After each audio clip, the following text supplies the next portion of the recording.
بسم الله الرحمن الرحيم اللهم صل على محمد وآل محمد اللهم اجعلني فيه محبا لأوليائك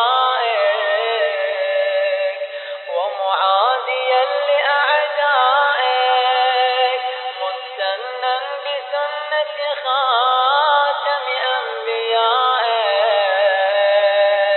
يا عاصم قلوب النبي وصل اللهم على محمد وآله الطاهرين.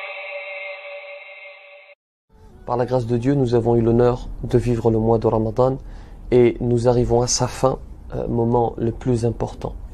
C'est en réalité maintenant qu'il faut accentuer les efforts. Aïcha, radiyallahu anha, épouse du prophète, sallallahu alayhi wa sallam, nous rapporte qu'il accentuait, paix sur lui, ses adorations lorsqu'il arrivait aux 10 derniers jours, alors que ses péchés passés et futurs étaient d'ores et déjà pardonnés.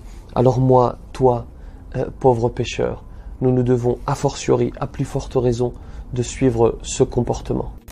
Et souvent, nous, êtres humains, parce que c'est dans notre nature, c'est dans l'ordre des choses, nous avons tendance à nous investir au début d'un événement et à nous relâcher à la fin de celui-ci. Les 10 dernières nuits abritent la nuit du destin, meilleure que 1000 mois. D'ailleurs, nous cacher la date exacte de cette nuit est une sagesse divine, parce qu'il aurait pu nous la révéler. Il veut nous dire ici, si vous souhaitez la récompense, mobilisez-vous tous les jours, toutes les nuits, car nous n'avons qu'une seule certitude. La nuit du destin est dans la dernière décade, dans les 10 dernières nuits. Le reste n'est que supputation. Il y a des indices, bien sûr, à propos de la nuit précise, de la date de celle-ci, des indices qui nous parlent des nuits impaires et particulièrement de la 27e nuit, mais cela reste incertain. Alors que faire pour ne pas gâcher ces nuits? D'abord, efforce-toi de mettre la même intensité dans les 10 nuits, dans les 10 dernières nuits pour être sûr d'obtenir la récompense de la nuit du destin.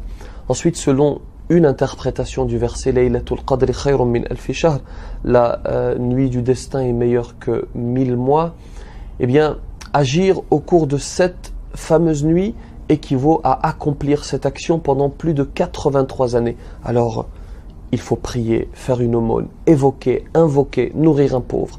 Et sois sûr de ne pas rater la récompense de 83 années en faisant cela chaque nuit jusqu'à la fin du mois de Ramadan, Inch'Allah. Deux choses pour terminer. N'oublions pas de sortir Zakat al-Fitr pour les nécessiteux avant la prière de l'Eid, Inch'Allah. Passons à la pratique parce que ce que nous avons vécu, c'est pour comprendre, entre autres, bien sûr, c'est l'un des buts de Ramadan, c'est pour comprendre ce qu'ils ressentent chaque jour. Passons à l'action avec cette zakat. Et puis rappelez-vous que ce mois est une école et qu'au minimum, nous devons opérer un changement majeur dans notre vie. Par exemple, si tu ne priais pas, eh bien à partir de la fin de ce mois, prie. Si tu commettais un grave péché, abandonne-le et reviens à Dieu parce qu'il t'accueillera. Il est encore plus miséricordieux envers sa créature que ne l'est la maman envers son enfant. رمضان أقبل يا أولي الألباب فاستقبلوه بعد طول غياب عام مضى من عمرنا في غفلة فتنبهوا فالعمر ضل سحاب وتهيئوا لتصبر ومشقة فأجور من صبروا بغير حساب الله يجزي الصائمين لأنهم من أجله سخروا بكل صعاب لا يدخل الريان إلا صائم أكرم بباب الصوم في الأبواب.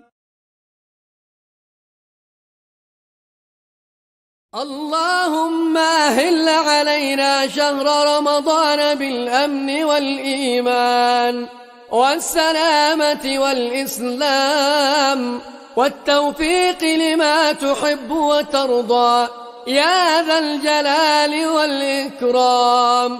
اللهم أعنا فيه على الصيام والقيام.